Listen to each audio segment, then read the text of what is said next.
Hello, Ms. Abbott. Hey, Neil. How are you? Alrighty, I guess this is my first mentor evaluation. Yes. Absolutely.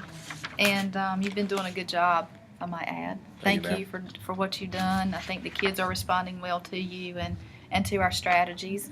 It's kind of cool to have, it's kind of like we're team teaching in a sense. I like that. And you definitely have brought some new ideas to the table, classroom strategies, which are For sure. good for a 20-year-old teacher. So absolutely. So well, let's go over your Student Development Standard 1 for Module 8. And the first thing was, did the candidate demonstrate an understanding of learning? And I put you as basic in that area because so it says candidate has limited knowledge of how learning occurs. And I think just because you're new to the whole process, you don't have 20 years in of dealing with kids all over the place. So that's just expected, I think. It's not anything that that speaks to a deficiency on your part, and it limits his or her development of instructional strategies. And plus, we're starting a new class, and it's new for me, a new semester because of when you came into to Croatan.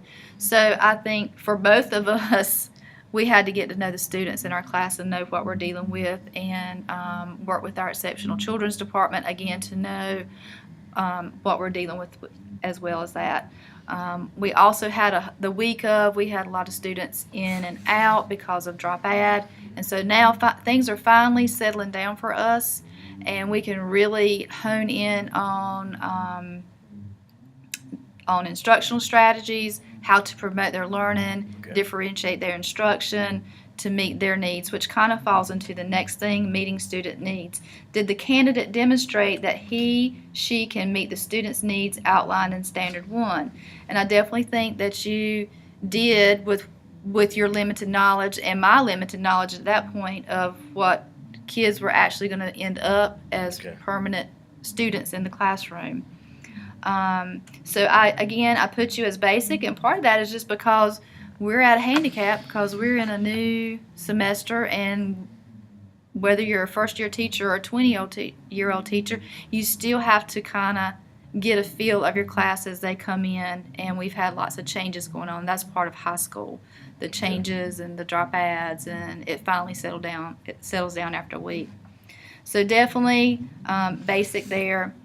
Readiness for learning. Did the candidate develop instructional strategies based on students' readiness for learning? Absolutely. Again, your basic.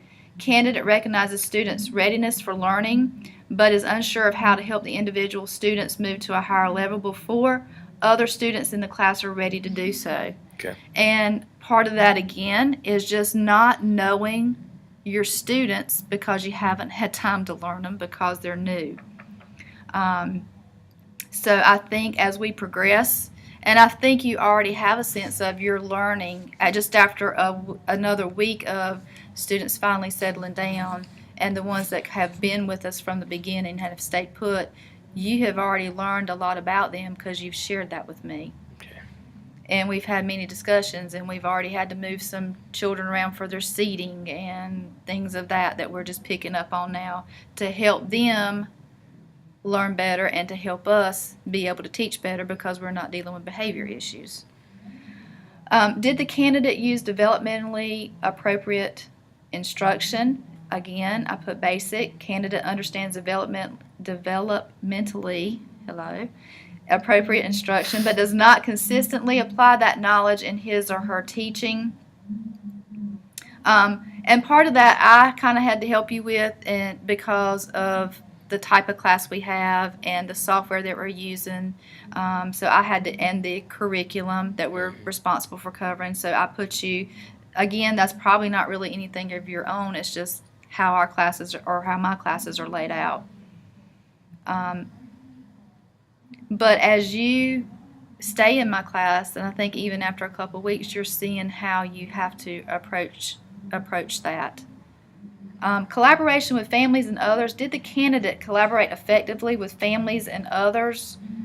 To be honest, I'm really not sure how I'm supposed to answer that because you don't really have an opportunity at this point or a need right now. I will say, I guess this could fall under the blue sheet that we had to give out and my syllabus. So, candidate has limited interactions with families to discuss the academic, social, or emotional growth and development of children. So, neither one of us really have a opportunity there until we get a little bit further. So, in 3 weeks, we'll probably be given, which is coming up soon, we'll be giving out progress reports. Okay. And we've already, from your quizzes and from other assignments that I've given, you have, you can see from the grades some of their progress, and which also goes back to, because you questioned me in our second period class again about a particular student, like does she have an IEP, does she have a 504, because she just seems a little bit, something's off, something's different, she's not as fast. So that's good, you're recognizing those things and things that you should be picking up on, because then that's going to help you tailor your instruction, or know that she might just need a little bit more help, or you might need to sit her with someone that is stronger and can help guide her. Okay.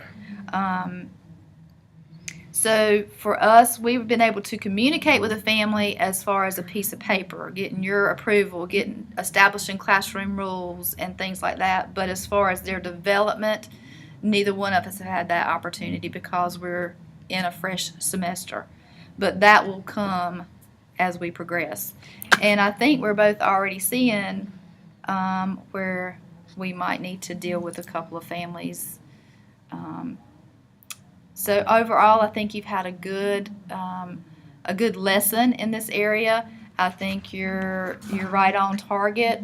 I like some of the things that you implement, the music, because I do think it helps. I share with you that sometimes it distracts me, but it's not all about me as a teacher. And plus, I'm an older teacher, but I do see, and a lot of teachers at Croatan and a lot of teachers across the state, when I go to conferences, they talk about how they calm their students, how they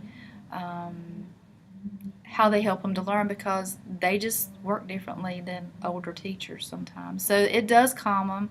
They can relate to that, and that's a good thing. So overall, I think you've done a good job. Thank you, ma'am. Thank Appreciate you. it. All right.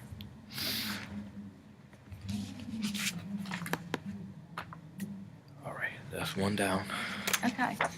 And that was teaching strategy. This was, yes, student development.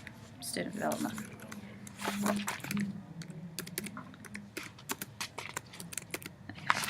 think I did have a question about this before we record.